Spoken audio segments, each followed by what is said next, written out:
Hey everybody, Tom Gulley here from the Tom Gulley Show. Let me tell you about the Green Hornet. The Green Hornet, a character that has spanned every form of media and goes almost back 100 years, pretty close to 90 years. We will tell you every facet of it. I will blow your mind when I tell you what legendary character in American fiction and radio and television the Green Hornet is actually related to. I'm going to tell you that, and you're going to go, and I'm going to go, and you're going to go, no way, and I'm going to go, way, and it's going to be interesting. You're going to enjoy it.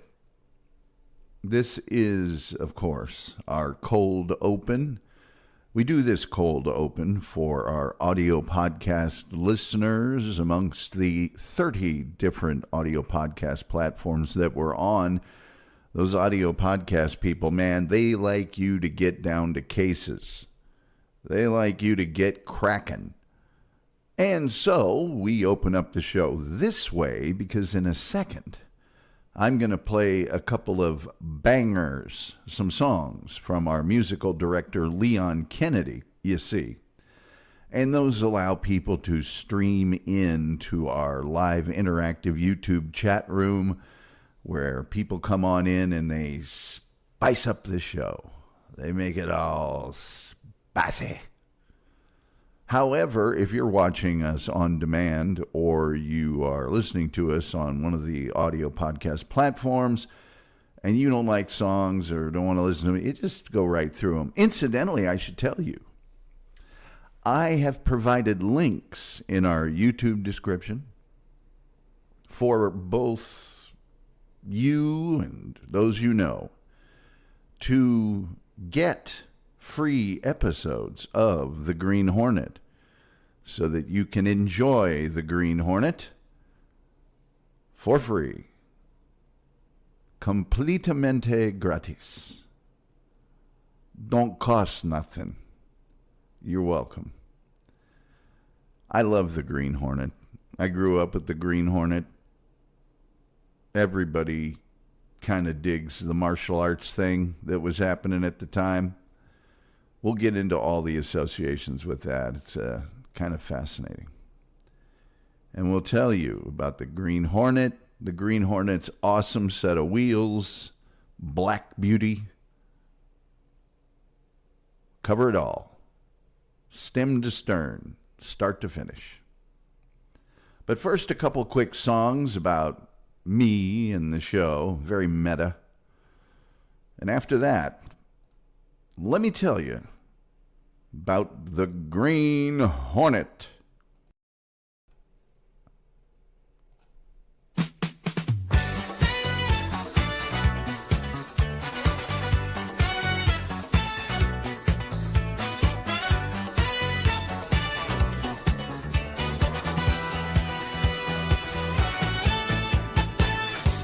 Let me tell you about the soul. Let me tell you about the fire.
records on the radio dial. Now I'm on the screen with my YouTube style. Keeping it real, baby, that's alright. We're swinging through the topics every single night. That's what we're talking about. That's what we're talking about. Nothing special, nothing grand, but that's the show you understand. From the mic to the camera, hear me shout. That's what we're talking about. Yeah, that's what we're talking about. Got opinions, got stories, got a thing or two to say. Pour a drink, settle in, we're doing it our way. From the headlines to the punchlines, we cover all the ground. Tom Gulley's in the house, and we're laying it down. That's what we're talking about. That's what we're talking about. Nothing special, nothing grand, but that's the show you understand. From the mic to the camera, hear me shout. That's what we're talking about. Yeah.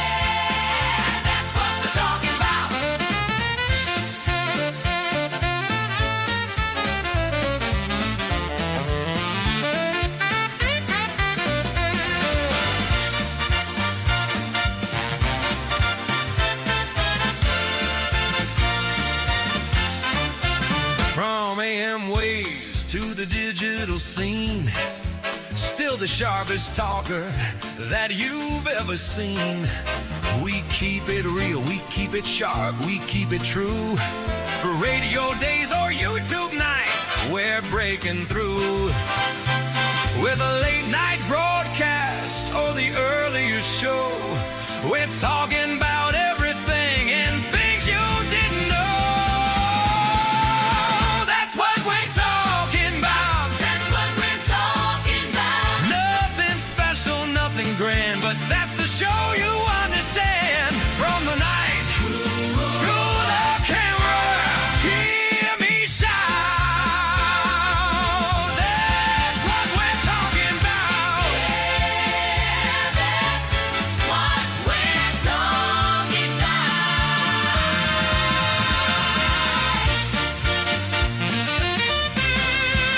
That's what we're talking about. That's what we're talking about. Nothing special, can't you see? But that's the Gulley guarantee. That's what we're talking about.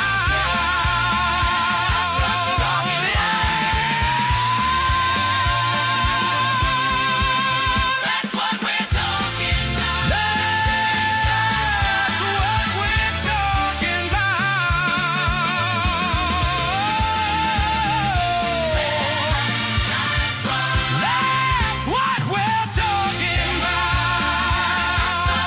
talking about. That's what we're talking about.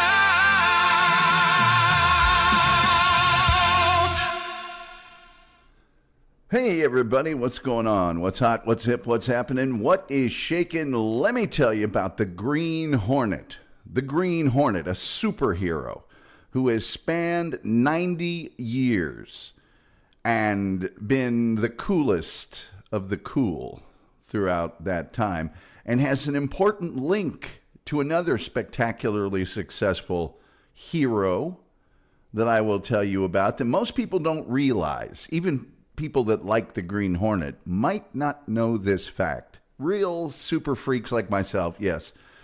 We're a very freaky guy, the kind you don't take home to mother. We will never let your spirits down. That kind of super freak, they probably know. But you might not. We're going to tell you all about it in just a second.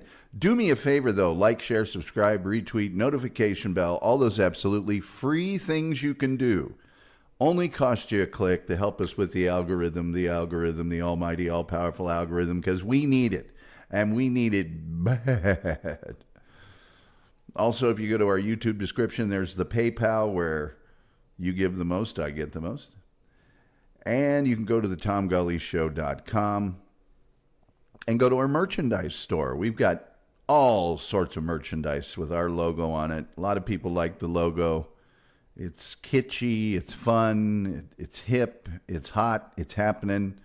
Also, I'm going to mention before I forget, I have placed links to free episodes of the Green Hornet in our YouTube and audio podcast description. So you can get a little taste of the Green Hornet if you'd like. Going to our YouTube chat room, I see that the chef is in the house from there at Geraldine's Supper Club and Lounge in Indianapolis, Indiana, just off Fountain Square on English Avenue. He says the whole crew's in the kitchen. Get ready for a busy night. And I believe it's Cooper, one of the staff there, that in 31 days will be going to Japan. I assume he will be studying the chefly arts, but I don't know that for sure. But I'm going to just continue to say that unless something cooler comes up, in which case, then I'll say the cooler thing, because that's how I roll. Speaking of how I roll, let me tell you about the Green Hornet. The Green Hornet. And I've been kind of not saying this, so it's a little bit of a surprise to people. The Green Hornet was a superhero created in 1936, started out in radio, and was terrifically popular in radio in the days of the old-time radio. And I will be playing you some clips from the Green Hornet radio show. Created in 1936 by George W. Trendle. Yes, George W. Trendle, who was a lawyer and a businessman and kind of a producer of radio and TV shows. And he was behind a couple of other very popular shows I'll tell you about. And a dude by the name of Fran Striker, who was predominantly a writer. Okay? He was a writer guy for radio and comic books. And he also was like a partner of George Trendle. And they together created 3 extremely popular franchises, 2 of whom you would have heard of. 2. The Wolf is here. Always good to see the Wolf in our chat room. Since the 1930s, by the way, can I say something about Fran Striker? Sorry, audio podcast listeners. What's being depicted on the screen for our YouTube viewers is a dude in a suit without the jacket, just the vest. His tie is loosened, and he's got a smoke hanging from his lips in front of his typewriter. And it's kind of a cool photo. There's got to be a bottle of bourbon off to the side, outside the picture, but he looks like a hard-bitten, let me just bang out a couple of episodes of the Green Hornet. Anyway, since the radio debut in the 1930s, and there's something really cool and interesting about the way they did the radio show, but since that debut on the radio, the Green Hornet has appeared in movies in the form of serials, where you would see one chapter sort of every time you went into the theater every week. Also been in actual movies. Also, and maybe most of the people listening right now or viewing us on YouTube know the Green Hornet from the television series in the 1960s. And a lot of people know about that series because Bruce Lee was a co-star, and he played Kato, the Green Hornet's sidekick. And in that TV series, Bruce Lee was spectacular. He pulled out all the stops on his martial arts, flying kicks, spinning back, everything. There were comic books and an ill-fated movie in 2011 that, frankly, I don't even want to talk about. That movie was so bad and stupid and dumb, and I felt bad for them just for making it. And let me tell you something. It takes a lot for you to feel bad for Seth Rogen for being stupid, because he has built a career on being stupid in the movies. And I'm not saying that in a bad way, but that movie was angry. The whole franchise is owned by Green Hornet Incorporated, and they license everything regarding the Green Hornet. So now let me tell you something. Let me tell you a little something about the Green Hornet. Because the Green Hornet has been in radio and TV and movies and a lot of other things, some of the finer details can change about his character, slightly about what he wears. But in most of the versions, the Green Hornet is the alter ego of Britt Reid. Yes, Britt Reid, wealthy young publisher of the Daily Sentinel newspaper. Now, by night, he throws on a long green overcoat, gloves, a green fedora hat, and a green mask.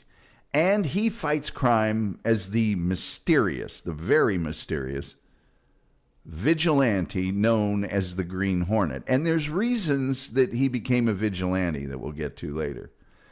He is accompanied by his loyal and similarly masked partner and confidant, Kato, played by Bruce Lee in the TV show, who drives their technologically advanced car, the Black Beauty. And this car, back in the 30s and even in the 60s, this car was a big part of the show because the car had every technological advancement known to man and a lot that weren't known to man, frankly. The Black Beauty is also extremely dark, blacked out windows, green headlights, and I'm just going to go ahead and say it, really badass looking. It is a badass looking vehicle. Really, really, really is. Now, the police and the general public, well, they believe that the Green Hornet is a wanted criminal. They always think that. They think he's a bad guy. Even so, Britt Reid, the Green Hornet, he uses that misconception to help him infiltrate the underworld. He's known as a criminal, so criminals will talk to him, and that's how he solves a lot of cases. And then after he solves a case, he always ties up the criminals and the evidence and leaves it there for the police to find. So why they thought he was a criminal, I don't know. He absolutely, solves the cases for him. We'll get to an actual crime fighter that he had some crossover episodes with, and we'll get to the reason for that. But that crime fighter sort of suspects, I don't know if this Green Hornet is a bad guy at all. I don't know. Anyway, in the original radio version, Britt Reid is the son, and this is important stuff I'm about to tell you right now. Britt Reid is the son of Dan Reid Jr. And who is Dan Reid Jr.? Dan Reid Jr. is the nephew of, wait for it, the Lone Ranger. That's right. Britt Reid is actually related to the Lone Ranger, making, he's the great nephew of the Lone Ranger. And they allude to this relationship in the radio shows. Once when Dan Reid visits his son to ask him why he's never captured the Green Hornet. And the Green Hornet tells him, okay, Dad, I'm really the Green Hornet. And when Dan Reid learns this, he starts to recall his younger days riding with his uncle, the Lone Ranger, and you hear the William Tell Overture play briefly and softly in the background. The William Tell Overture, of course, the Lone Ranger theme song. So we tie it all together that way. So very cool that the Green Hornet is actually the great nephew of the Lone Ranger. And I'm going to tell you about that and why that is right now. This series originated... Oh, wait, sorry. Got to show the Lone Ranger for a second. The series originated January 31st, 1936, on WXYZ. And that's kind of cool for two reasons.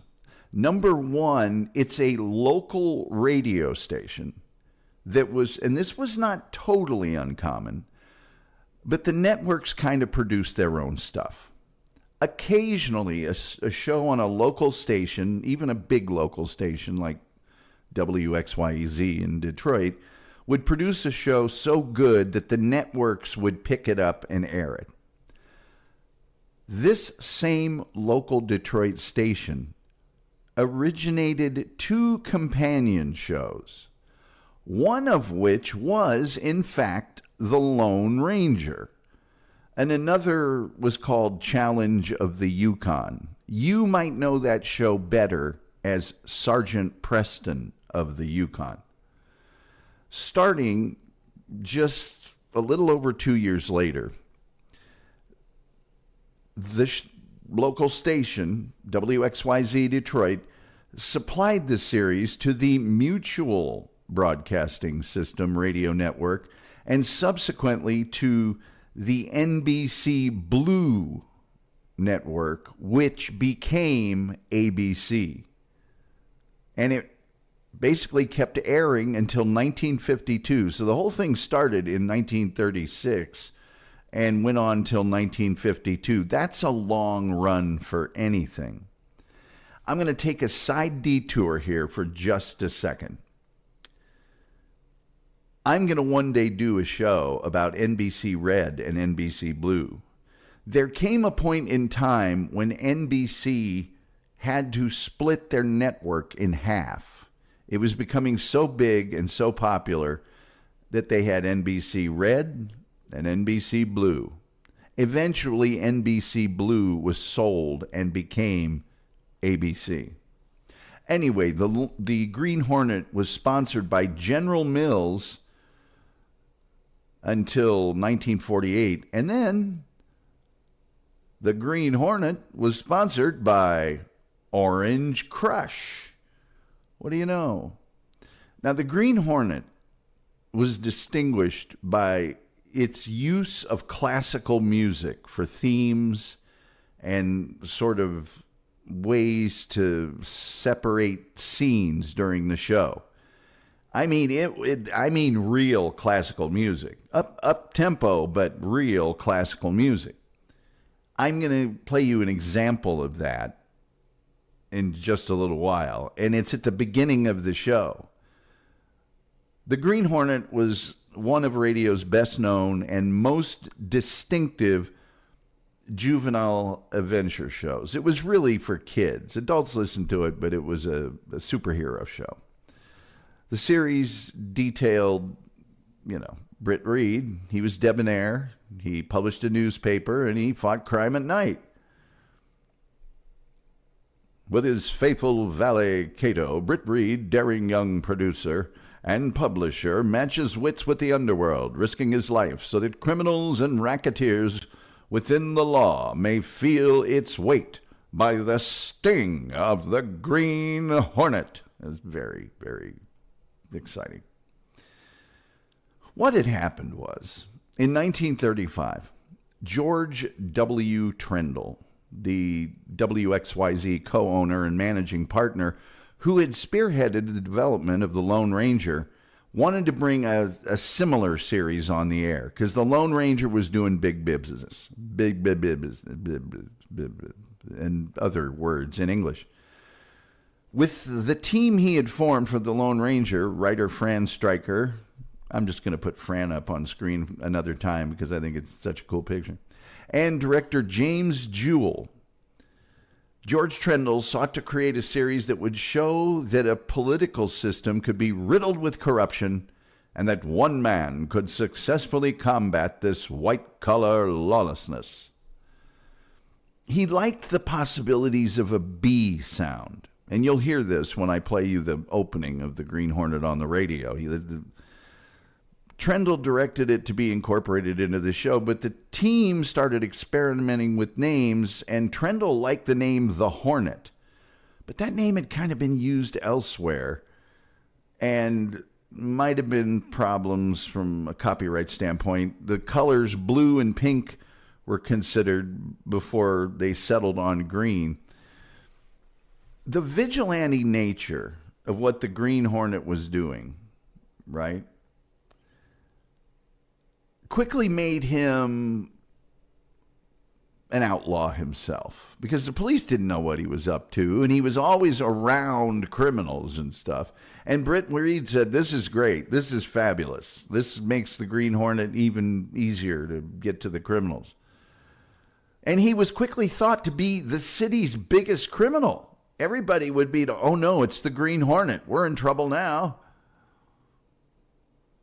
He just walks into racketeers' offices and asks them for information, demands a cut of their profits, and they're like, it's the Green Hornet. He's the baddest guy in the whole town.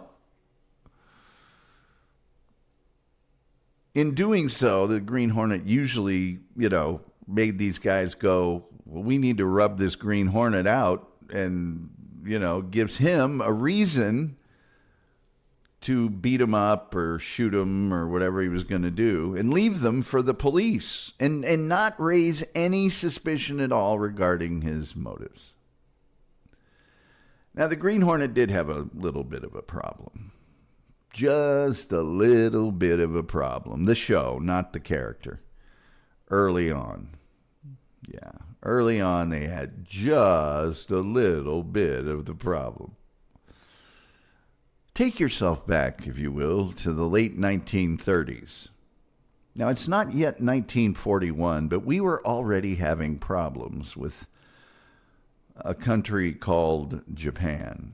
And by the way, this is Key Luke. I'll show you a more recent picture of him in a minute that will spark your memory to other people that he played on TV and in the movies. But this is him early on. He was the voice of Kato and Britt Reid's valet. Well, early on in the series, he was described as what they call Japanese. And so that didn't go over well. So they eventually changed him to Filipino to get around that. Now, specifically, in and up to 1939, in the series' actual opening narration, Kato was called Britt Reid's Japanese valet. And they changed that at a certain point to Britt Reid's faithful valet. But they made it very specific because of the accent and everything else. They wanted no confusion about the fact that he was Filipino, and they put it into the plot of a couple of things. Weirdly enough, in the movie serials, The Green Hornet and The Green Hornet Strikes Again, the producers had Kato's nationality given as Korean. Who knows? Who cares? It's just as long as he's not Japanese, we got no problems with him. You know what I mean? Let's see here. Gosh, there's people who've just jumped into the chat like crazy. The Wolf is here. He's saying hi to people. Guido Samurai also saying hi. We do have the most cheerful chat room on the internet, as verified by independent sources. Gene Genie's here, also saying hi. Guido says, I might have to watch this show. Wise decision, Grasshopper. The Wolf says, of course, any guy actually catching criminals is always the bad guy to cops.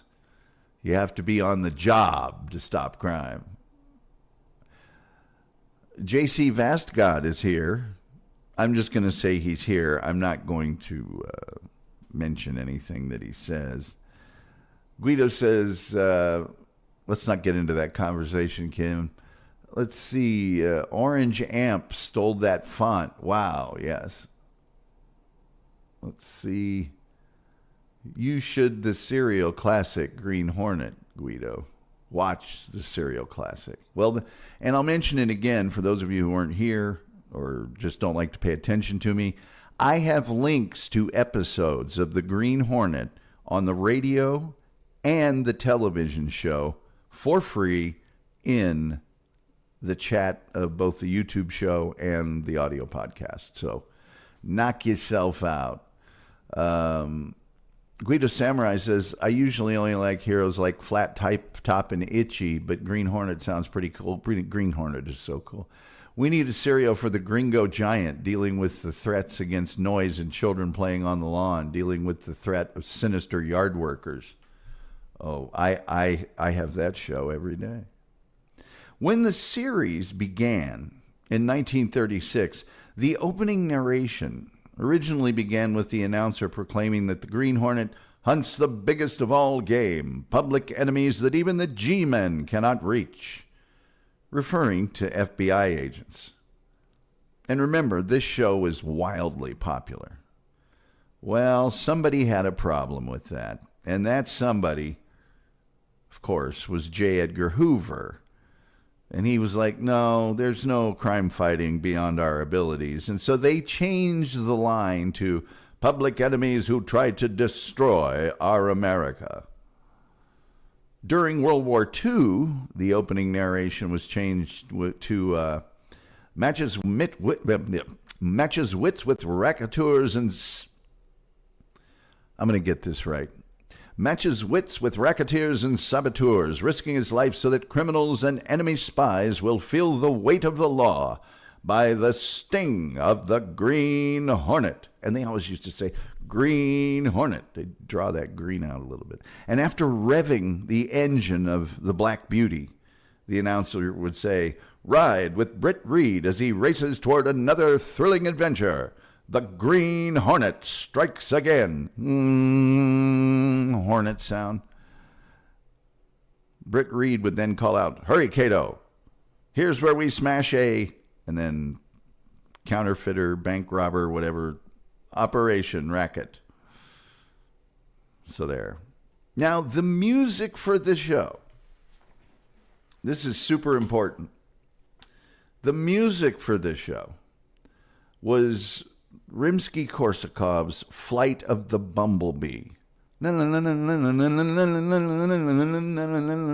it was blended with a hornet buzz, and it was this, there you go. They used a lot of other famous classical works as music on this show, though, between scenes or to be underneath a scene. Symphonie Fantastique. They used some Tchaikovsky. They used Scheherazade by Rimsky-Korsakov, Beethoven's Pastoral Symphony, The Sorcerer's Apprentice. I could go on and on and on and on and on. The final part of the show was Stravinsky's The Firebird. And the conclusion, stepping through a secret panel in the rear of the closet in his bedroom, Britt Reid and Kato went along a narrow passageway built within the walls of the apartment house itself. This passage led to an adjoining building which fronted a dark side street. Though supposedly abandoned, this building served as the hiding place for the sleek, superpowered Black Beauty, streamlined car of the Green Hornet. You'd hear them getting into the car, slamming the doors. Britt Reid pressed a button, and the car would roar to a start. The great car roared to life. A section of the wall in front raised automatically, then closed as the gleaming Black Beauty sped into the darkness. Yeah.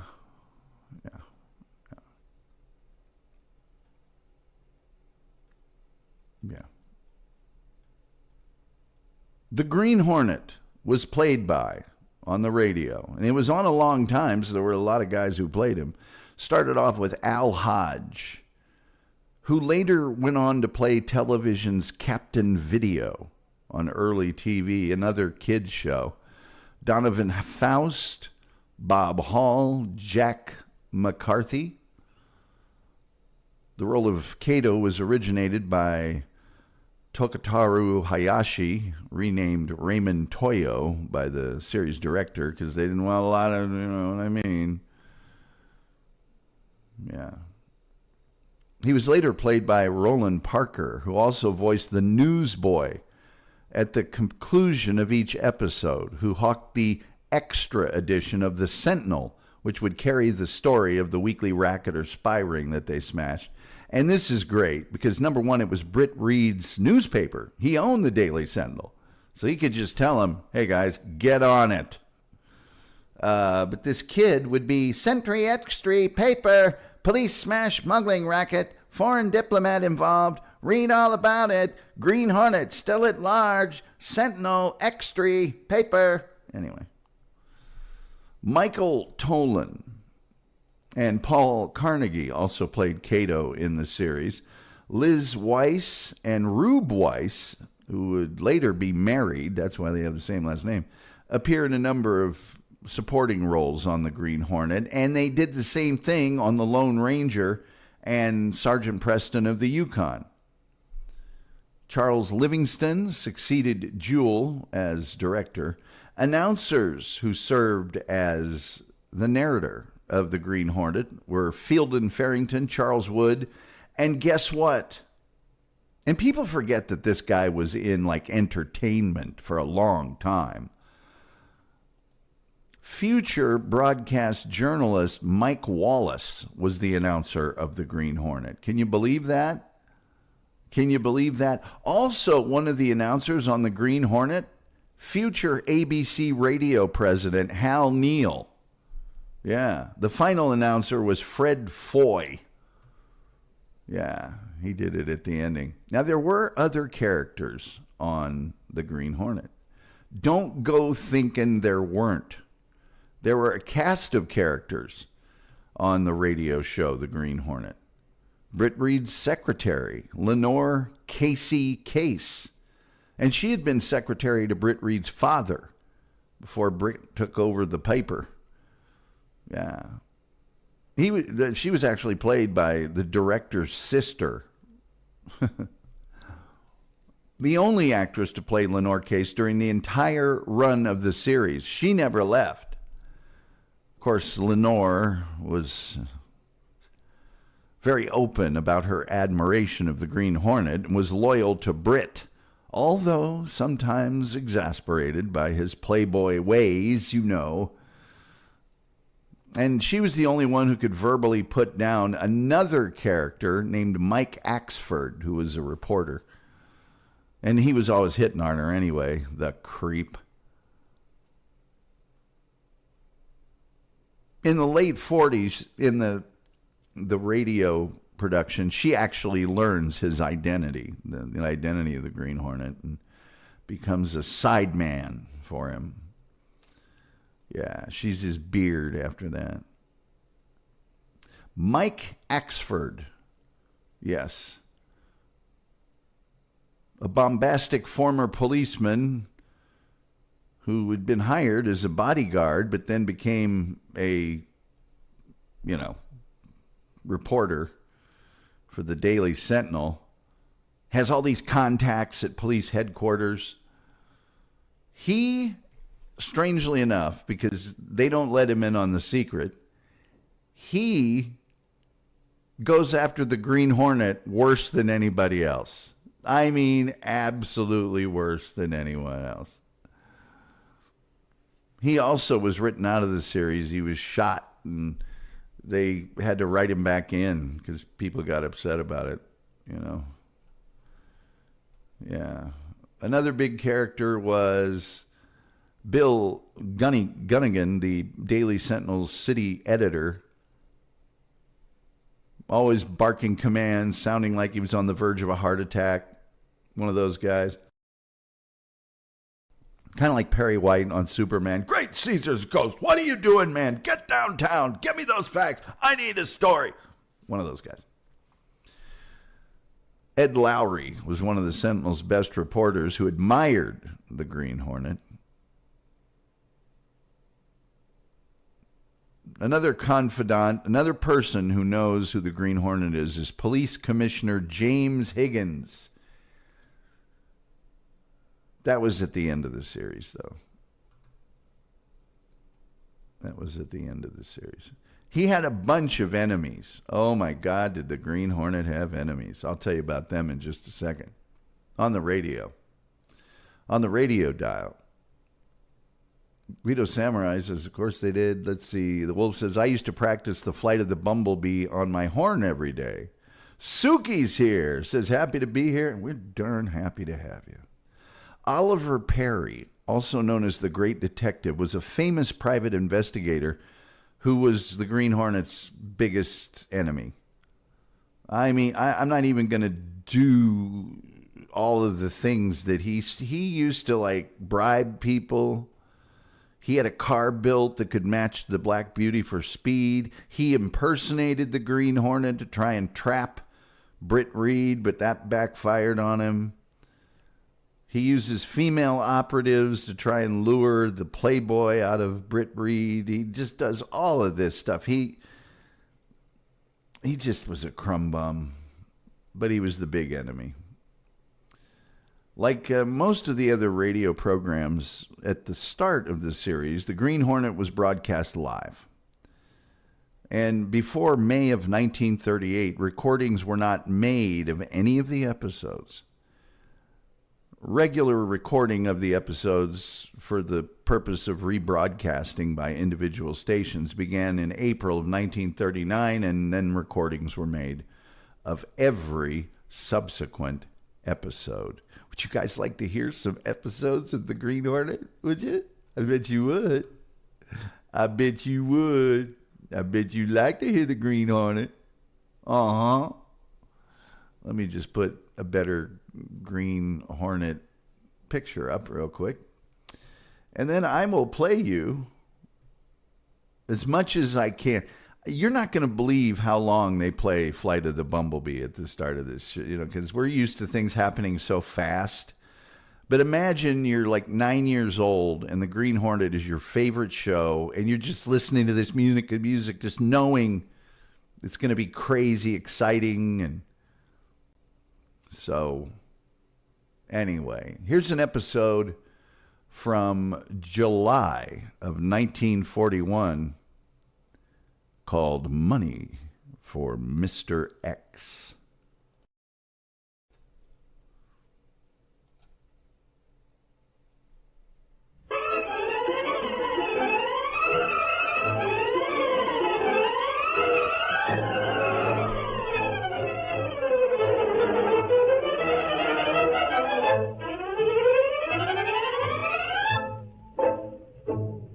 With his faithful valet Kato, Britt Reid, daring young publisher, matches wits with the underworld, risking his life that criminals and racketeers within the law may feel its weight by the sting of the Green Hornet. Ride with Britt Reid as he races toward another thrilling adventure. The Green Hornet strikes again.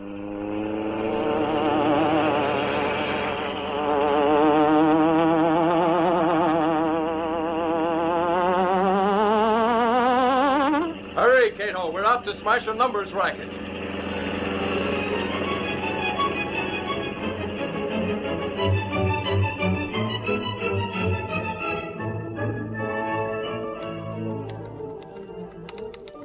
Lenore Case, secretary to Britt Reid, publisher of the Daily Sentinel, usually typed fast and well. But on this particular afternoon, she made a lot of errors. Oh, darn.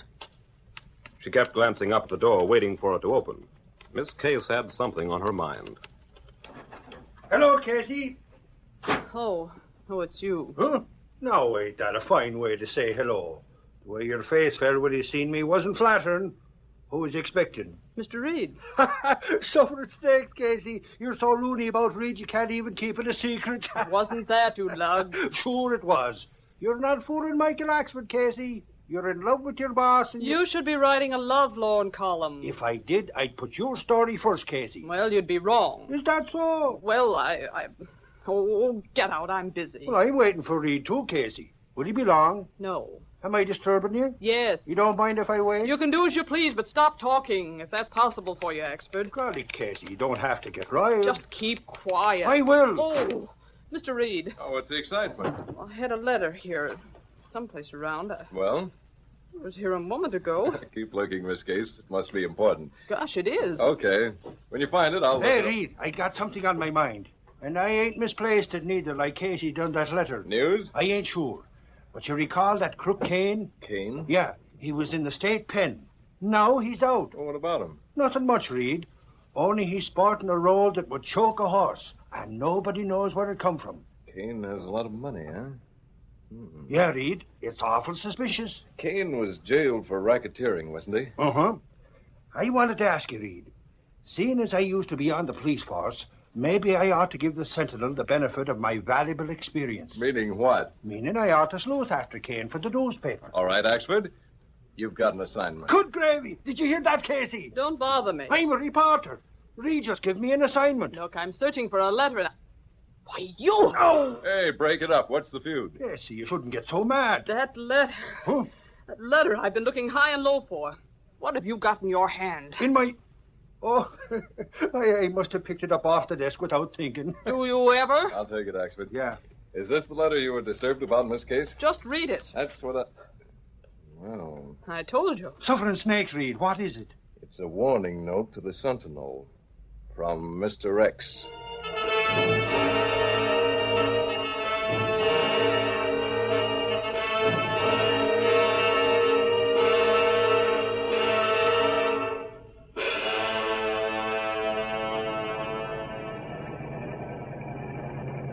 By golly, Lowry, you got to hand it to Reid.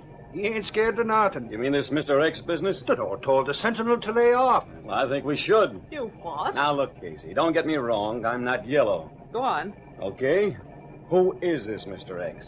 I don't know. Nobody knows, Lowry. Right, and the Sentinel's the only paper in town to keep repeating that there's a big brain behind all the rackets in town. The other papers will start laughing at us. What for? Suppose there isn't any Mr. X. Lowry, don't be a sap. Suppose those letters are fake. Suppose nothing. Gosh, Lowry, the Sentinel helped crack that wildcat strike. And there was distinct evidence that Mr. X was mixed up in that. Nuts. For my money, those letters are from a harmless crackpot. The boss ought to lay off before he gets laughed off. Oh, now you're telling them how to run the paper. Who said so? But as far as I'm concerned, I'm more interested in a rat like Slicker Kane, for instance. Golly, did you say Kane? Yeah, what of it? But holy crow, how did you know? No, what? No, that I was... never mind. Let me out. That's a lot of rapid-fire patter. If you ask me, I think we should go to the ending of the exciting episode. What do you think? I think that's what I think, and that's what we're going to do here. We're going to just get to the ending and just giving you a flavor for the Green Hornet. Let's get to some actual Green Hornet. If I was a kid, I'd be sitting there going, can we have some Green Hornet, please? Can we step it up, Britt Reid, please? Can we? Numbers racket. This guy Morley wasn't paid off, and so... Oh, I can't give it all to you now. There's something about putting the money in a hollow tree. For Pete's sake, expert, step on it. Holy crow, I sure will. Casey, tell Gunnigan me and Lowry are getting a story for the Daily Sentinel. And maybe we're getting the Green Hornet, too.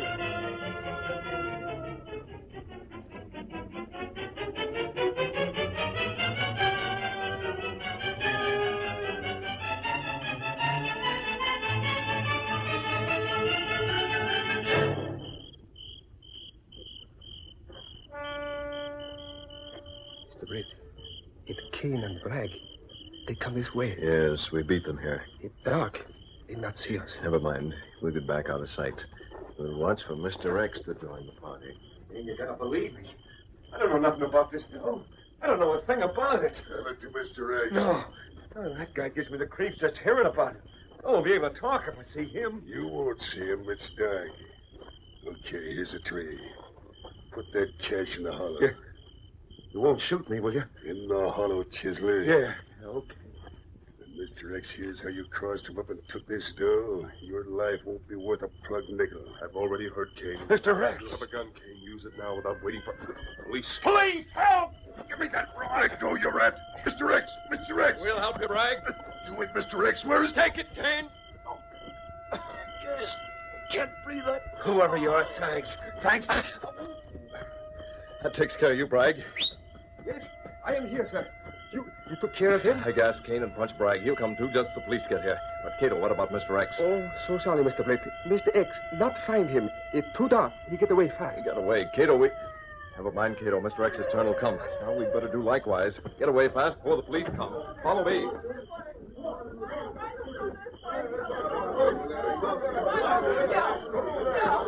My husband told me where it was. careful. Take it easy. My husband was gassed with a hornet. Otherwise, he would have showed you himself. Hey, it must be over there. Come on. Lowry! Holy crow! You know who they got there? This is no time for guessing games, expert. It's Kane, Lowry. Kane, and he's out cold. And Bragg is there, too. He's shooting off his mouth all about the racket. Listen to him. Holy crow, do we get a story? The Rex tried to bum me off. Sure, he's running the numbers racket. I spill the words. I tell everything. I hope he gets life.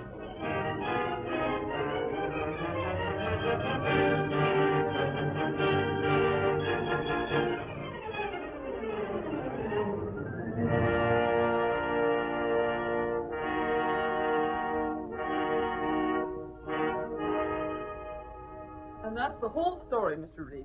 The police found the money in the hollow tree, and Kane and Bragg are in jail for running a numbers racket on Bragg's testimony. But the Green Hornet got away. And there's one other funny thing. What's that, Miss Case? They keep talking about this Mr. X. I don't know who he is, but they keep talking about him. Have you any idea who he is? No. No, Miss Case. At least, not yet.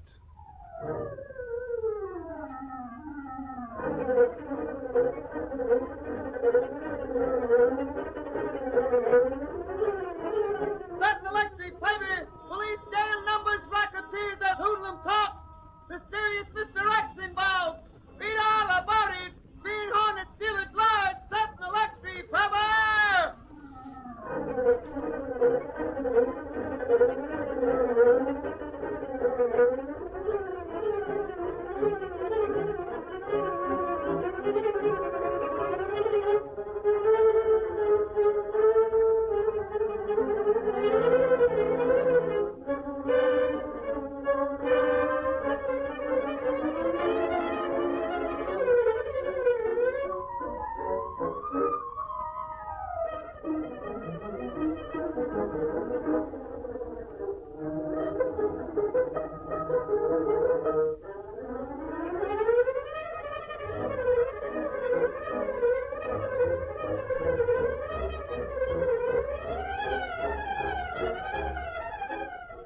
You have just heard the adventure, Money for Mr. X.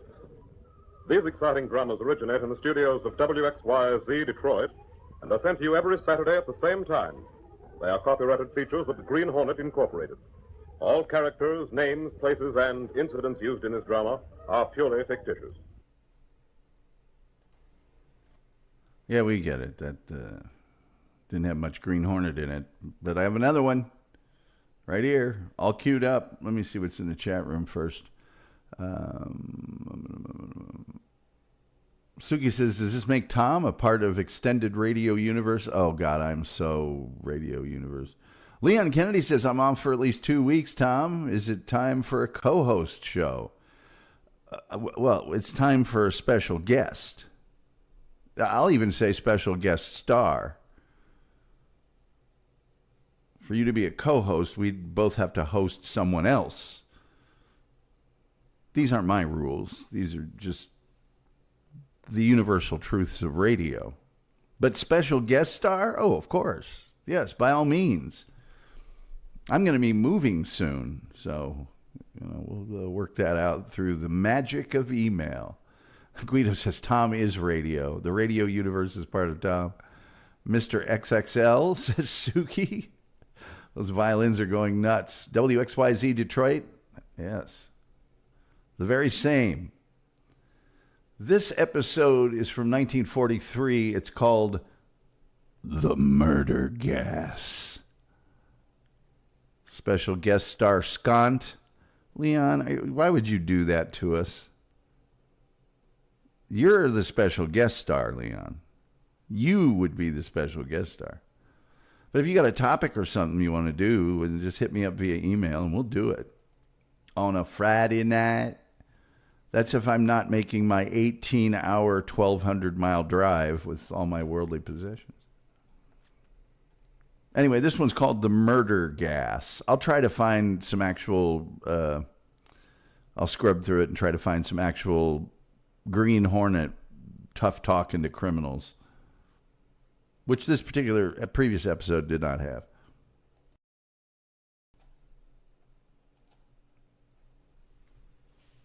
The Green Hornet.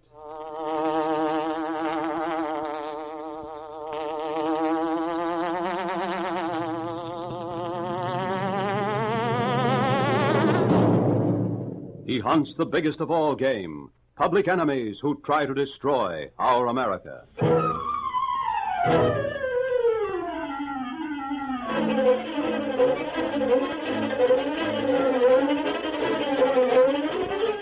With his faithful valet, Kato, Britt Reid, daring young publisher, matches wits with racketeers and saboteurs, risking his life that criminals and enemy spies will feel the weight of the law by the sting of the Green Hornet.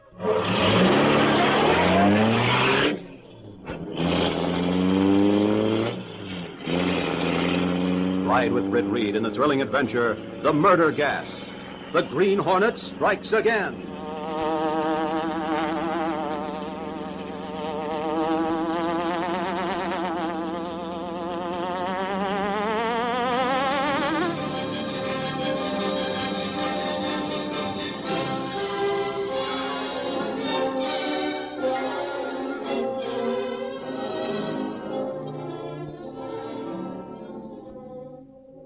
Britt Reid sat in his office.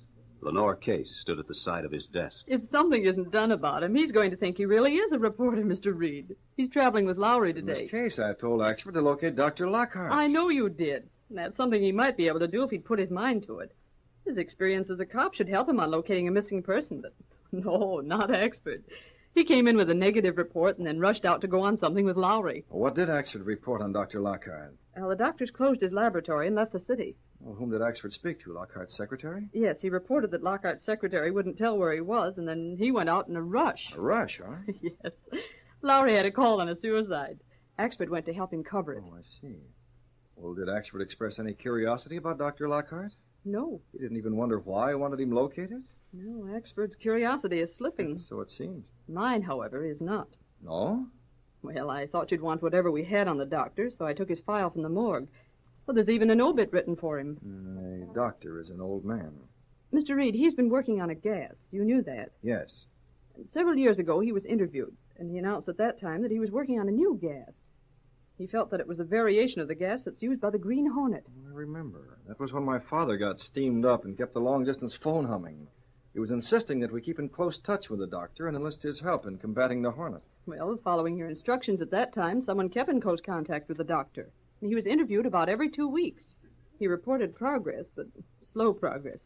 We used only a few of the interviews. The rest never saw daylight, but, well, they're all here in this sheaf of papers. Fine, I'll read these old articles. Mr. Reid, shortly before the United States entered the war, we felt that Lockhart was close to the discovery of a new gas. Do you remember? Clearly. Then he turned clam. No more interviews, no more pictures, no more visitors in his lab. Pictures? I see we have quite a few of them. Mostly taken in his lab. Well, several of them show the people who worked with him there. So I see. Mr. Reid, is it terribly important that you locate Dr. Lockhart? Why? Well, his secretary knows where he is. Oh, will she talk? Not under ordinary circumstances, but... But what? Well, that time your father wanted you on the phone, he had the long-distance operator follow you on a tour of 7 nightclubs before you were located. Miss Case, got my father on the phone. But I thought you wanted Dr. Lockhart. Your father is at this moment in Washington. He can call the secretary. What's her name? Nora Benham. Nora Benham. Now, he can call her by long distance. Here, I'll not need these pictures of Lockhart. All right, Mr. Reid. I'll get him on the phone right away.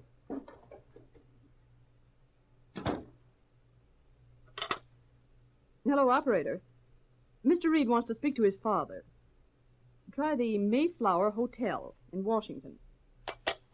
Casey, Axford, don't slam that door. Oh. Someday you're going to splinter it. By golly, Casey, me... You can tell Axford is the comic relief of the program. Let me see if we can find the Green Hornet real quickly. He's very difficult to find, you know. He's one of the city's biggest criminals. No. Read it. Yes. To the Daily Sentinel. It might be of interest to you to know that I overheard a conversation that might imply trouble. The subject of discussion was a gas perfected by Pulp.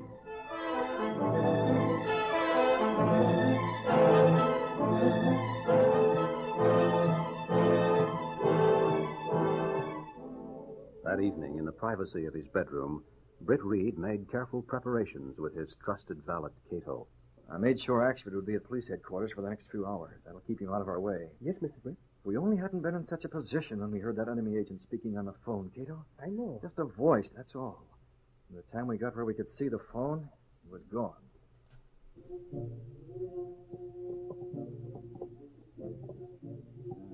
The windows all closed and locked. Better open a few. It's stuffy in here. All right, sir. Well, maybe if we called again. Miss Benham. Try the next room. Well, maybe she's... Holy crow! Stand back. Let me examine her. Sprawled on the floor like Filbert was. How about it, Doyle? Reed, she's dead. No mark of injury so far. Just like Filbert. Holy crow, Reed. Look, another note. Let me see that. A suicide note, just like Filbert left. And here's another one of the same kind of containers that held gas. This is no suicide. But read the way the house was locked. This is murder. Here's a letter from the Green Hornet to prove it.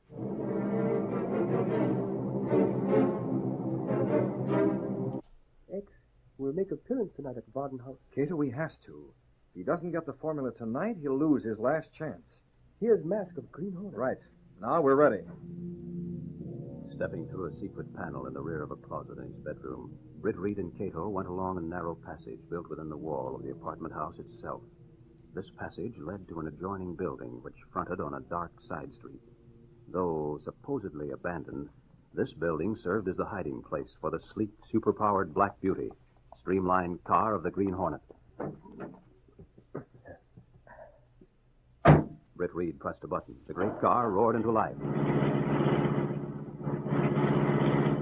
A section of the wall in front raised automatically, then closed as the gleaming Black Beauty sped into the darkness.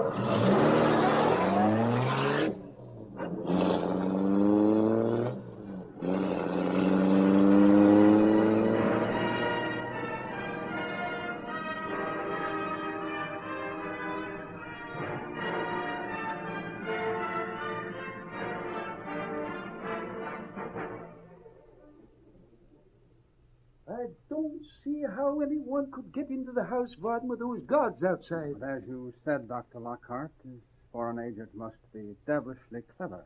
Let me ask you something. Yes, sir? Let us suppose he did come to you, demanding that you write the formula for him. Well, I doubt if I could remember it. You're evading the answer. You could remember enough of it to give him a pretty accurate idea of the process. Well, I think I might give him a fake formula. That would satisfy him for the time. You are scientist enough to know that a fake formula would never get by a man who understood chemistry. He would know, or at least have a fairly good idea, whether or not the reactions would work. Probably you're right, Dr. Lockhart. I would hate to be placed in a position where my life had to be given to protect a formula. What is it? I heard something. That's the guards outside. No, it was here in the house. I'm sure of it. I heard it again. A creaking floorboard. Oh, but that can't be Please keep your voices down. Masked. The Hornet. The Green Hornet. I said keep quiet. How did you get in here? A simple matter of creeping up when the guards weren't watching and using skeleton keys. My car-driven past attracted the attention of the guards. Then you are the foreign agent. The Green Hornet. There's no use trying to convince you that that's not the case. I haven't time. The developments may change your mind. I wish you'd lower that weapon. Soon, Lockhart. After I've used it. No, you... Stop. You too, Horton. I want both of you sleeping.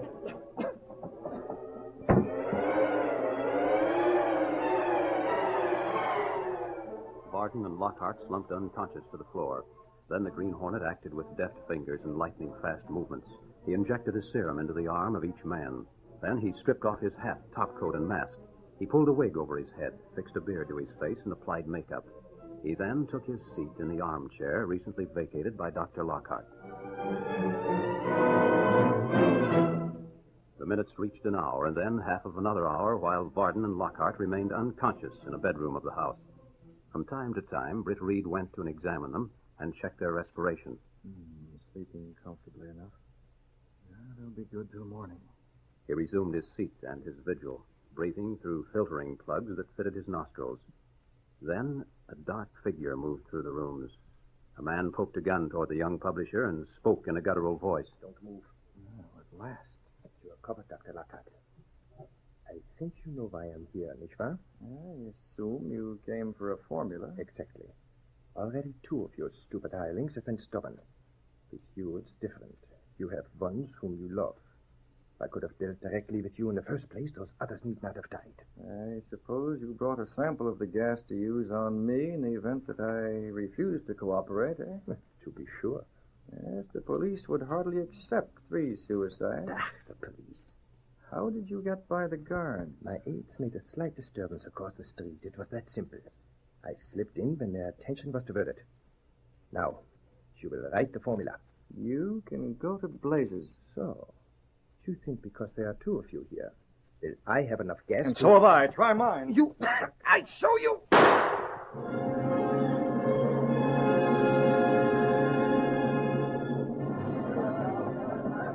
Go on inside. That shot came from in there. The door is locked, Doyle. On the inside. The key's in the lock. We'll have to poke it out. And Smash then that we'll find door. Stand aside. Let me at it.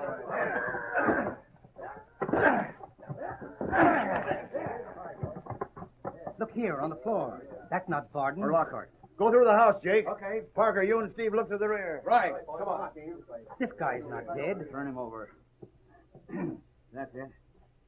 Hey, look. It's another one of those gas containers. Yeah. Only this one's still sealed. Something happened to this guy before he got the chance to use the gas. Look here. The seal of the Green Hornet. Wow. It was the Hornet's car we saw pass. Must have been. But where's the Hornet? He couldn't be here. Or could he? Hey, Doyle. Sergeant Lockhart unconscious in the bedroom back here. Dead? Oh, I said unconscious. Hey, wait. Confound it all. Get that guy out of here. This ain't open house. Sergeant Doyle. Oh. It's Mr. Reid. I was passing and saw the door open. The 2 scientists been killed? No, but this bird had a cartridge of gas to kill him if he'd had the chance to use it. Someone got him first. He seems to be regaining consciousness. Yeah. We found the seal of the Green Hornet here. Maybe the Hornet got him. But if that's the case, how did the Hornet get out? We heard a shot. This bird had a gun with him. How about Lockhart? He'll be all right. He's drugged, that's all. This man on the floor? I don't think so. Stick around, Reed, while we investigate. This is once you beat Axford to the story.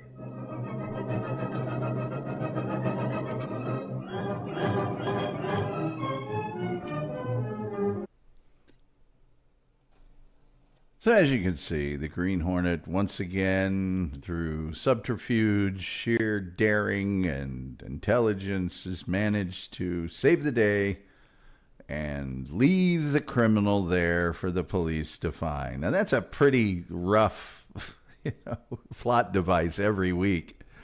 I'm going to save the day and leave the criminal there for them to find. That's it's pretty good. Wolf says, I like to avoid hearing about everything being from Australia. You and me both, Wolf. Leanne Kennedy says, we've been through all the topics of things I know, but I'm always going to do the joke, I don't know why I'm here. I don't know anything. It'll never get old. Well, we'll figure something out. Wolf says, I just like to drive the same ultra-modern, extremely fast car around the same strip of road in the city over and over. That Green Hornet is the best. The Wolf says, I wonder if Charlie Chan is upset about Number One Son being the Hornet's chauffeur. Yes, Key Luke also played Number One Son. Of course, a lot of people did. Dave Valenza says, hi, Kim. I'm Dave from Wisconsin. I wish I had a Black Beauty besides real Toyota Corolla 2013. Yeah, that Black Beauty is that's a good-looking automobile. The Green Hornet was adapted into 2 movie serials, 1940's The Green Hornet, and in 1941, The Green Hornet Strikes Again.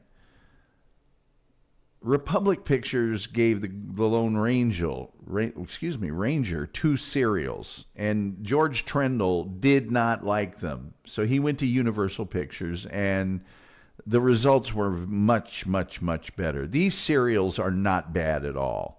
The first one was, as I mentioned, titled just The Green Hornet. It starred Gordon Jones in the title role, although they had to dub his voice with the original radio Green Hornet, Al Hodge, whenever the hero's mask was in place.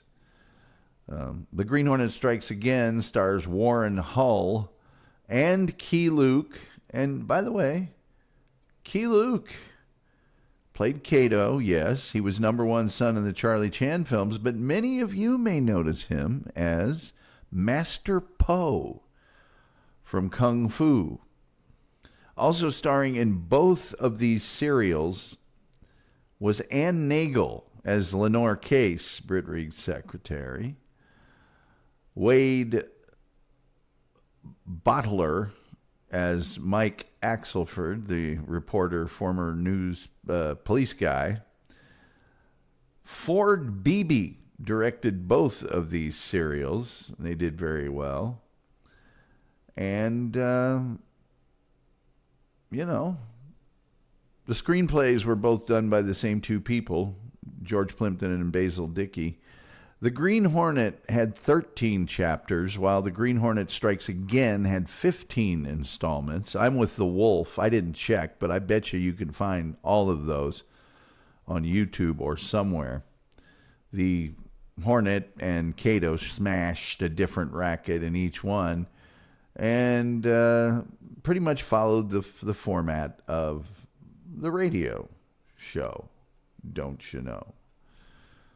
I'm going to tell you something. I'm just going to say this one time again. The 2011 Green Hornet film with Seth Rogen, who co-wrote the script with Evan Goldberg, who he'd written Superbad with. Cameron Diaz is in it. Edward James Olmos, David Harbour, Christopher Waltz is the main villain. All of these things should make a good movie, but unfortunately, they tried to make a comedy out of it or something. I mean, it is one of the worst movies I've ever seen, and it angers me. And I had to imagine it angered everybody that watched the Green Hornet TV show as a kid. It's crap. Pure crap. David Walenza says, this is an interesting podcast. Well, thank you, David. You're the first one ever to have said that in recorded history. We wish they would say it more often, but they never do. The Green Hornet was on TV on ABC during the 1966-1967 television season. And as we mentioned with radio, the radio show had very, very strong production and creative connections to the Lone Ranger and Sergeant Preston of the Yukon. So it was part of an already existing kind of group of people. The TV show was no different. The TV show starred Van Williams, of course, as the Green Hornet, Britt Reid. I'm just showing you him as Britt Reid. I'm not going to show you Bruce Lee. He's just always Bruce Lee. And Bruce Lee played Kato. Now, very importantly, it was produced and it was narrated by a guy who produced and narrated another series called Batman. That's right. William Dozier. Here at stately Wayne Manor, Bruce Wayne and his youthful ward, Dick Grayson, prepare themselves for Gotham City's annual flower show, or whatever.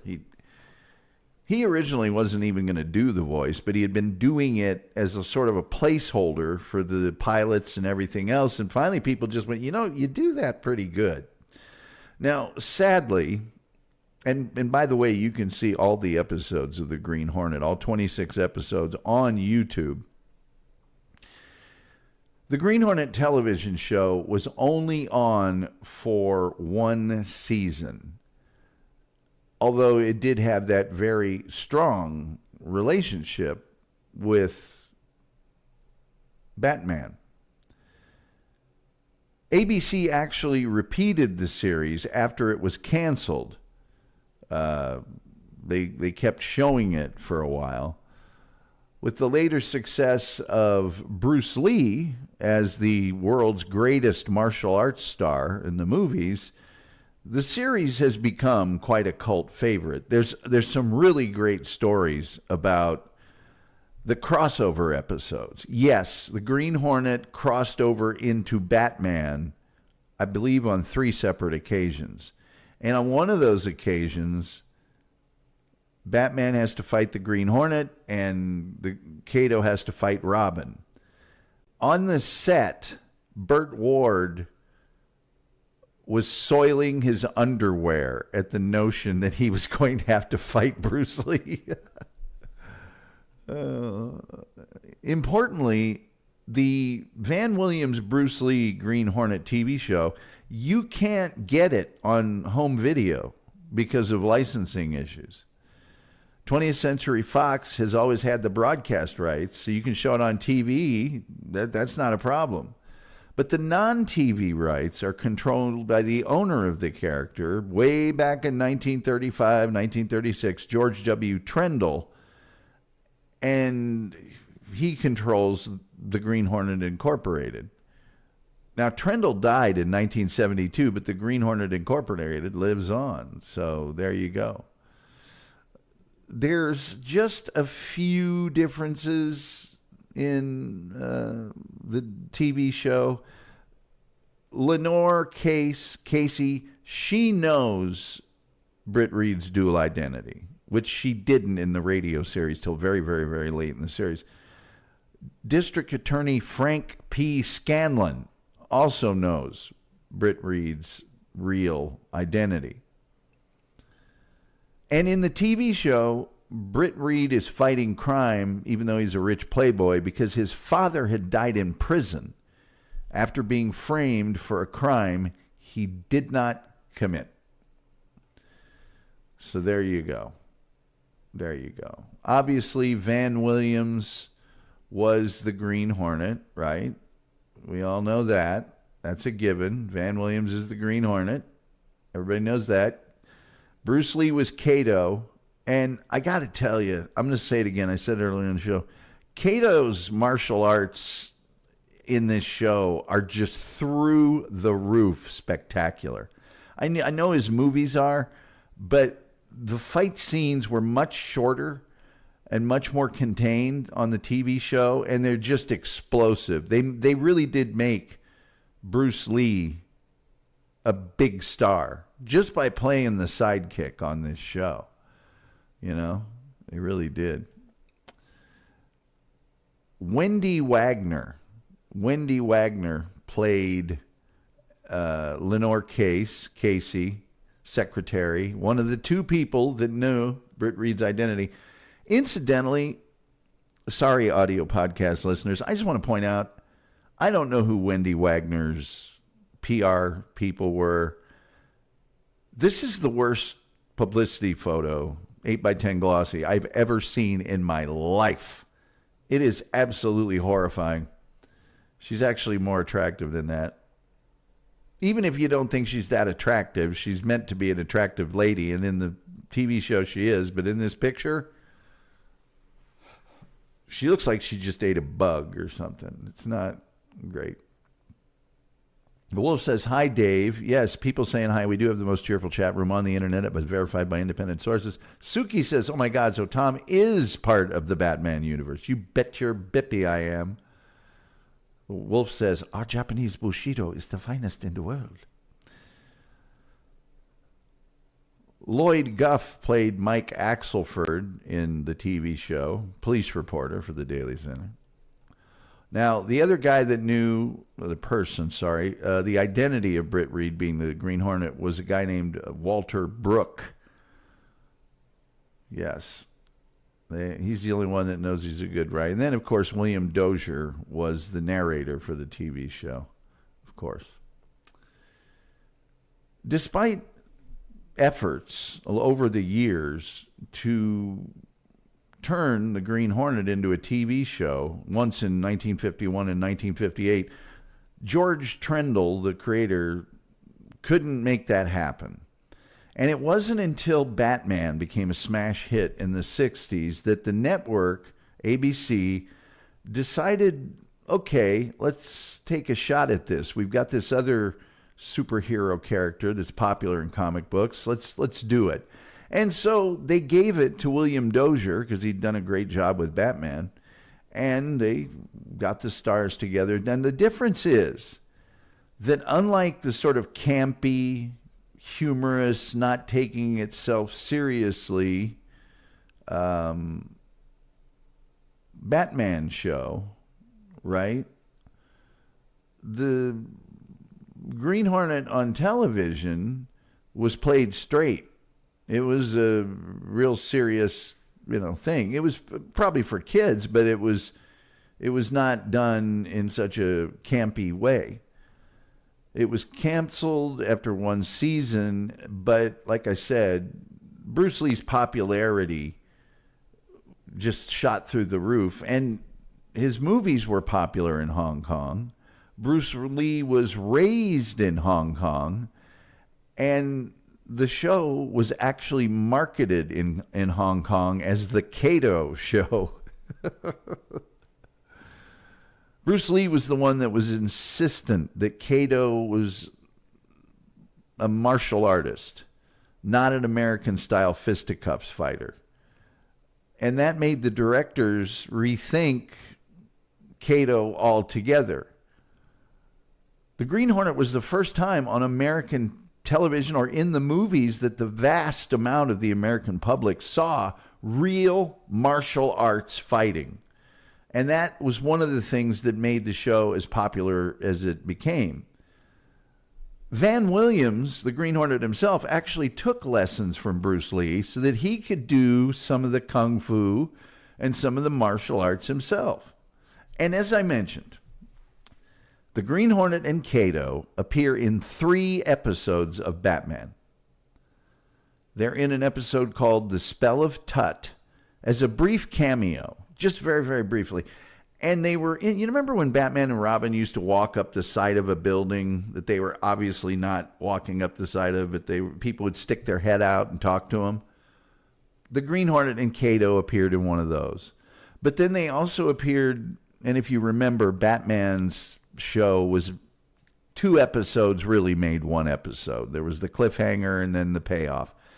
And so one of those was called A Piece of the Action and Batman's Satisfaction, with Britt Reid mentioning that he and Bruce Wayne had been acquaintances and rivals since childhood.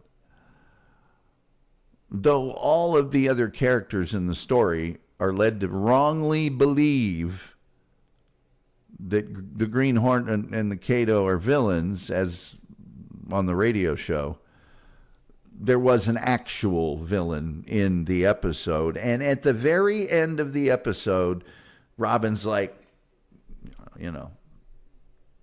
holy doggone it, Batman, if only we could have bagged the Green Hornet and Kato too.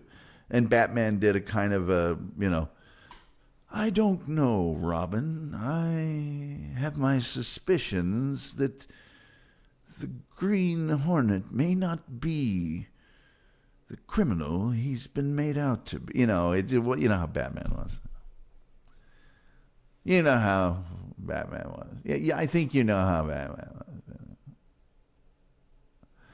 By the way, the character that knew on the radio was a commissioner. In the TV show, it was district attorney. The reason they did that was because Batman already had Commissioner Gordon. That's why. That's really why.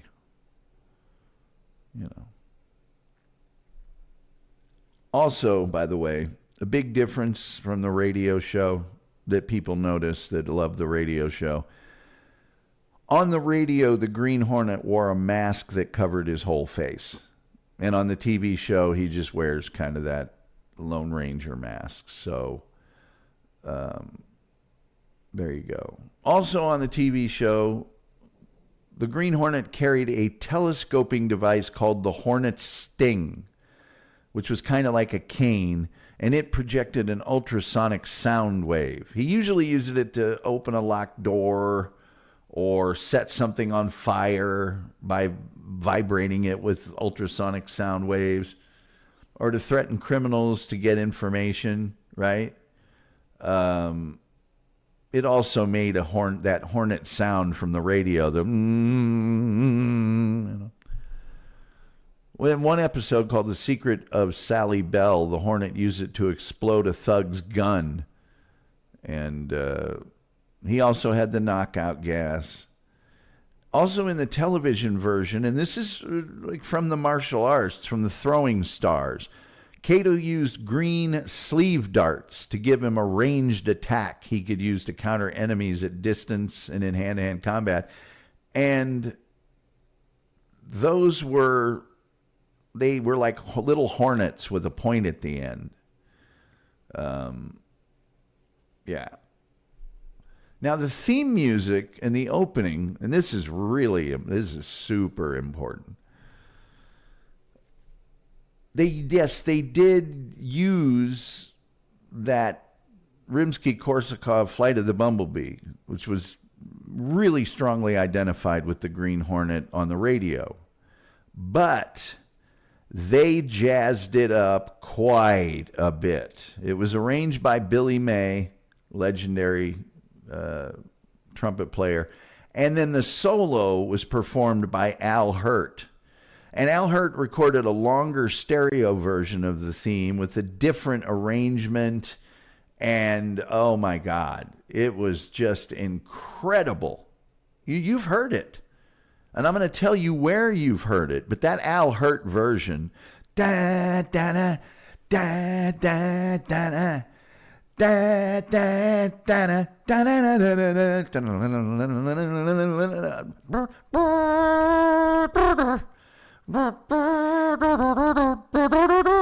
Oh, it's so good. And I'll tell you at least one very prominent place that paid homage by using that particular cut of music. Each episode would begin with William Dozier, the producer and narrator of Batman and the Green Hornet. Another challenge for the Green Hornet, his aide Kato, and their rolling arsenal, the Black Beauty. On police records, a wanted criminal, the Green Hornet is really Britt Reid, owner-publisher of the Daily Sentinel. His dual identity is known only to his secretary and to the district attorney. And now, to protect the rights and lives of decent citizens, rides the Green Hornet. Yes. Years later, the version of the Green Hornet theme from the Al Hirt album, The Horn Meets the Hornet, was featured in the 2003 film Kill Bill Volume 1, where Quentin Tarantino paid tribute to Kato by featuring the dozens of sword-fighting members of the Crazy 88 wearing Kato-style masks during one of the film's fight sequences. And I think they used it when Beatrix Kiddo is traveling over to Japan, when she's on the plane as well. I could tell you what all... By the way, let's see here. Daggone it. Academy Award nominee Mako plays Lo Sing. Key Luke, who previously played Kato in the 1940s film serials, would appear as Master Po. He does appear uncredited as Mr. Chang in one of the episodes of the television program. So they tip their cap a little bit to him. Jeffrey Hunter, the original Captain Pike from Star Trek, he appears in an episode. I would say that Celia Kay, who is in an episode, but the Green Hornet, Richard Anderson, is in an episode. Big TV star, very durable TV star. John Carradine, yes. John Carradine is in an episode. But the Green Hornet didn't have all these cameo appearances and big stars in it like Batman did. They did not. There's also a mention of the Green Hornet TV series on Batman in an episode. Alfred and Dick Grayson and Bruce Wayne and Aunt Harriet are watching TV. And one of them says, "It's time to watch the Green Hornet." Yeah. Oh, yeah. Oh, yeah. Batman and Robin also did appear on a Green Hornet episode. Yes. Oh, yes. But it's an unidentified episode of Batman. It's on television. Another appearance of the Green Hornet, Batman, Kato, and Robin was in the autumn of 1966 on the Hollywood Palace television variety show. The TV series featured the Green Hornet's car, which was, of course, the Black Beauty. And this car is just incredible. It's absolutely incredible. It was a 1966 Imperial Crown sedan customized by Dean Jeffries. And Dean Jeffries was a well-known car designer. Did a lot for TV and for television programs. Anyway, the Black Beauty today is located at the Peterson Automotive Museum. It's got the Black Beauty 1. The Black Beauty 2 has been fully restored and is located in a private collection in South Carolina. Now, the Black Beauty was stored underneath on the TV show Britt Reid's garage in a set of switches on a secret control panel behind a tool wall would sequentially set the lights to green and attach clamps to the bumpers of Britt Reid's personal car, rotate the floor of the garage, hiding Britt Reid's car, which was a Chrysler 300 convertible, and bring up the Black Beauty, and then unclamp the Black Beauty's bumpers.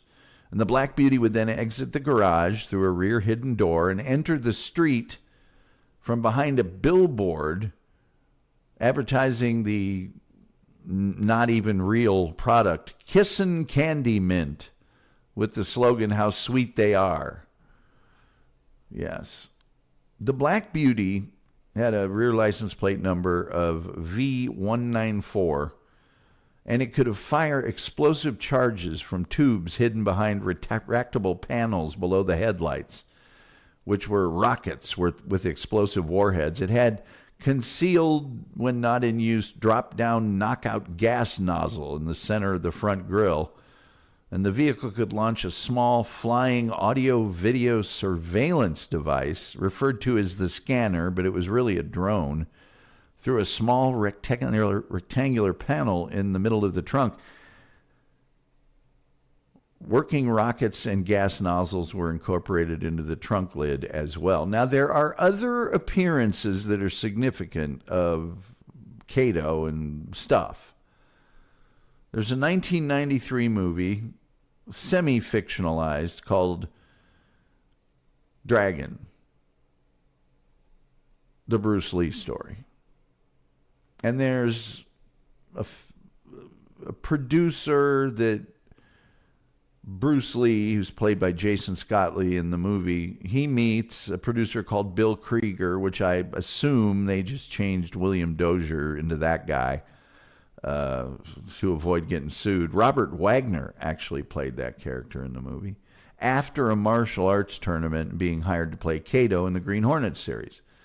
And there's a fictionalized shooting of the first episode where the cast and crew are blown away by Bruce Lee's martial arts skills. The director of the fictional first episode is actually Van Williams, who, of course, was the Green Hornet himself on TV. So that was kind of cool. The Legend of Bruce Lee is a Chinese film. They do some stuff with it. But they make Van Williams into a guy named Mike, who's like really racist. So that's kind of dumb. That's kind of stupid. I think the most recent sort of retelling of the tale is in Once Upon a Time in Hollywood. You know, they got that scene where Brad Pitt, who played Cliff Booth, has that confrontation with Bruce Lee, who's actually played by Mike Moe in full Kato gear in the movie. And they're on the set of the Green Hornet. And he throws Bruce Lee into a thing. Yeah. I mentioned the whole Kill Bill with the music and Quentin Tarantino, so I don't have to go through that again. Number of comic books. I'm not going to get into them. There's so many. But suffice to say that the Green Hornet was a big comic book star as well throughout the years. Early comic books began in 1940. It was called Green Hornet Comics. It was published by Hellnet Comics. And the writing was actually done by Fran Striker, the writer of the radio show. So Harvey Comics launched its own version until 1949. And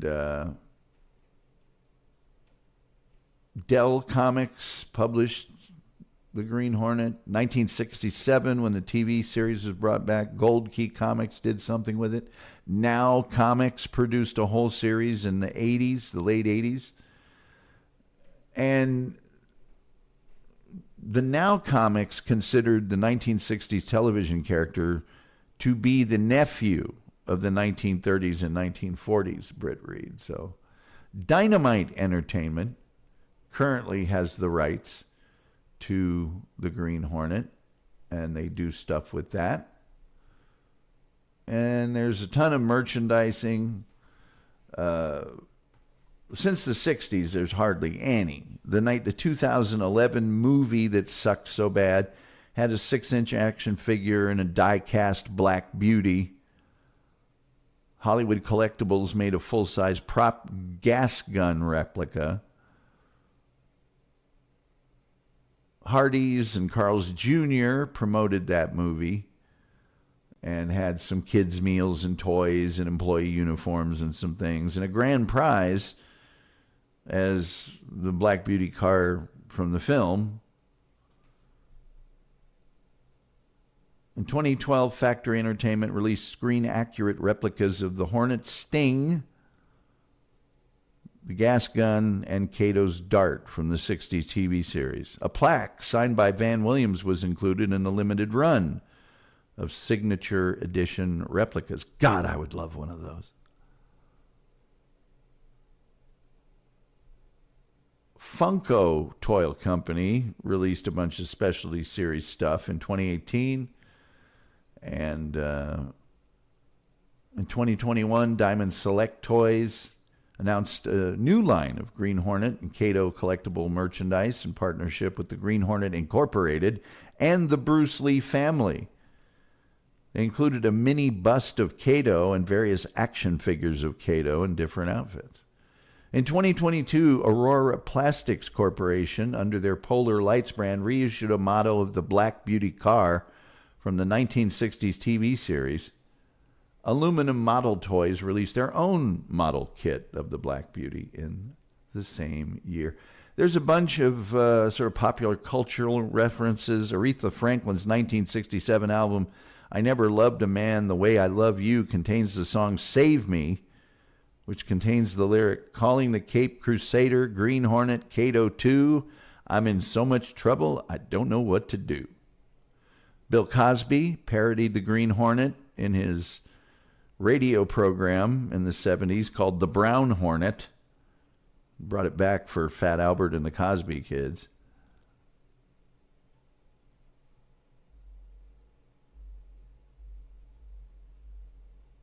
That's all the real significant stuff, really. There's a lot of spoofs of the Green Hornet, but, you know. Those are all the real sort of references. And that's all I got to tell you about the Green Hornet. Please do me a favor and like, share, subscribe, retweet, notification bell this show if you could. We're taking it in the shorts. It's really weird. Our listening time is up and everything else is down. We, again, have not met our daily goal of any amount of money, but that's okay. Tomorrow at the same time, we will be doing a program on the Big Valley. The Big Valley. The Big Valley. Let's see what we got in the chat room here to close this out.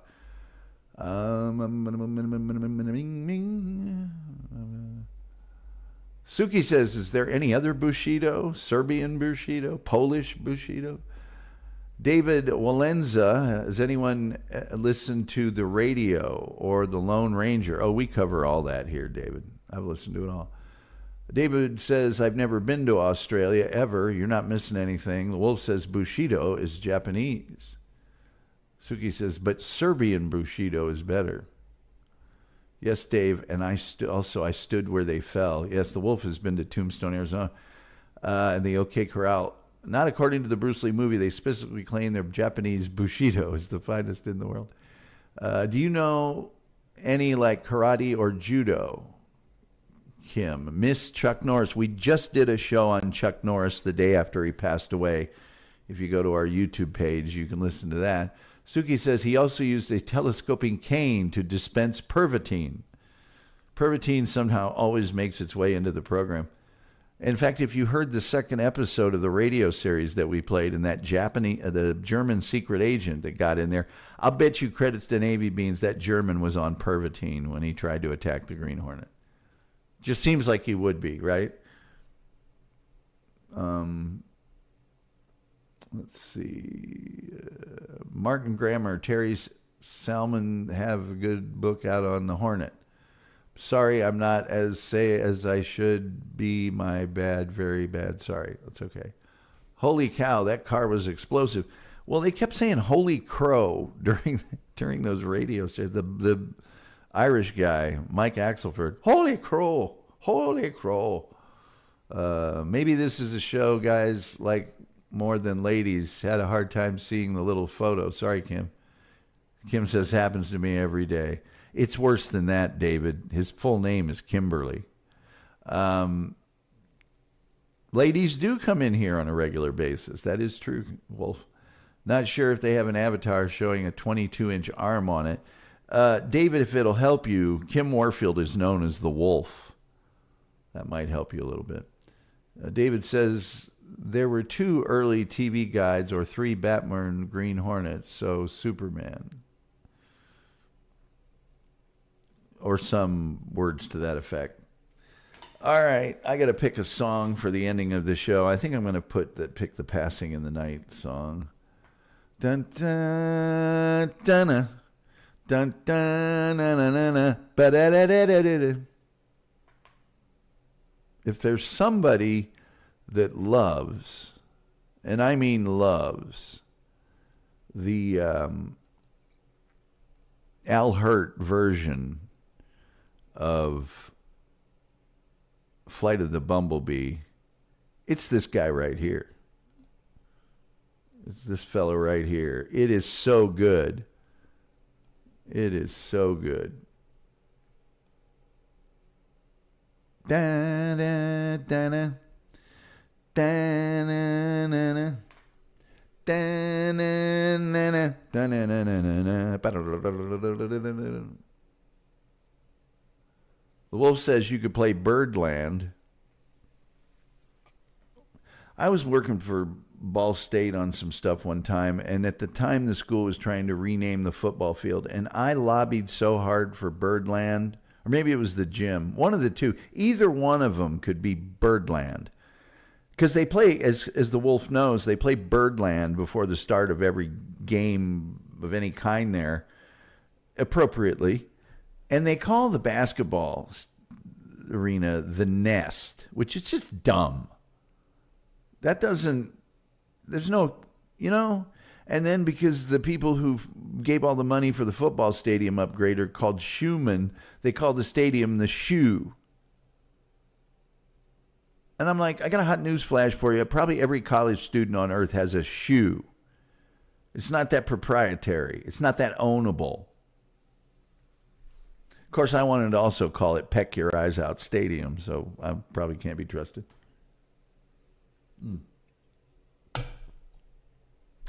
All right, kids, that's all I got. Except for this incredible new song by Leon Kennedy, who I have it on good authority will be appearing as a special guest star on an upcoming show. Can you dig it? David Walenza, I don't know if he's any relation to Lach Walenza, but Tom Gulley, I belong to Milwaukee area radio enthusiast. Well, Milwaukee, home of the Milwaukee Wave. The Wolf says it should have been Birdland. That school never liked good ideas. We played Birdland before the soccer matches. We'd play Birdland, and the other team would be looking at us like, what? And then we'd play Eminence Front, and they'd be going, uh-oh, these guys are probably going to kick our ass. It would come blasting out of that horseshoe in La Follette Hall. 500 years removed, and we're still digging the rhythm. Bird in it, bird played it, band played it, Birdland. And then I've been making a lot of music with my talking device today. Best wishes to everyone. Happy Easter. David Walenza, consider subscribing to the show. Like, share. We're glad to have you. You're always welcome here. Nobody's a stranger on the Tom Gulley Show. And David, before you leave, our musical director, who was just here a little while ago, Leon Kennedy, has written about 20 songs about and for the show. Every one of them's a banger. They're all good. I'm about to play one right now. I'm looking at that old clock on the wall, and it says it's time for me to Amscray. You don't have to go home, but you can't stay here. But you should listen to the song. And so the only thing left to say is, you guys are the best. I'll let you know when the big move is going to happen. I can't imagine that we'll miss any more than a week of shows. We will at least miss 3 days. 2 maybe, if I can, but at least 3 probably. It just depends. I got to get the internet in at the next place. With all that being said, I'm very excited about playing this song because I think this song is just awesome. And with all that being said, and by the way, David, you can recommend show topics. I've done shows on nail clippers, hole punch. I mean, I'll do a show on anything. And with all that being said, I think the only thing left to say is, till next time. Well, we'll see you next time.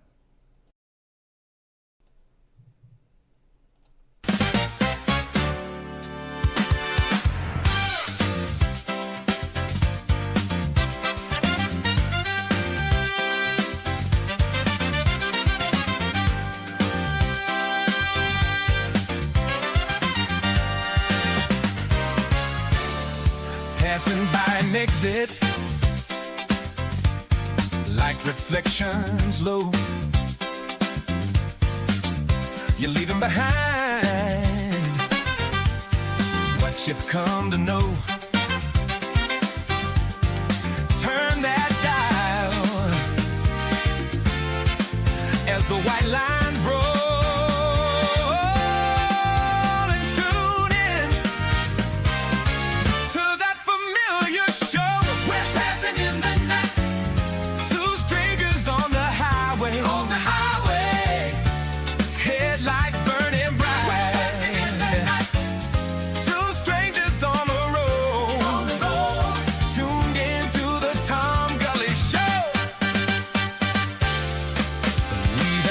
Turning, the sun begins to rise. The lights ahead are burning as you rub your tired eyes. Turn up that radio as the lines start to slur, and just enjoy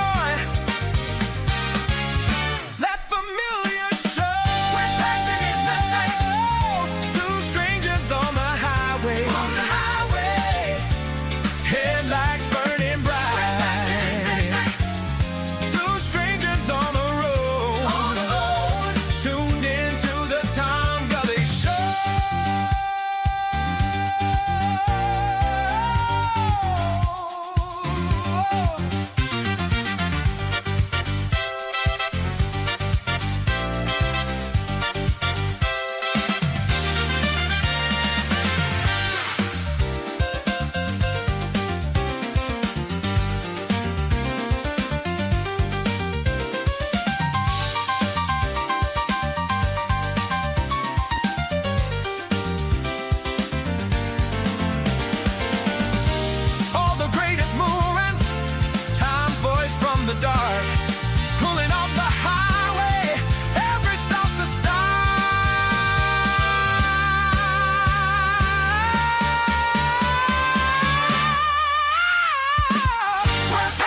in the night. Two strangers on the highway. Headlights burn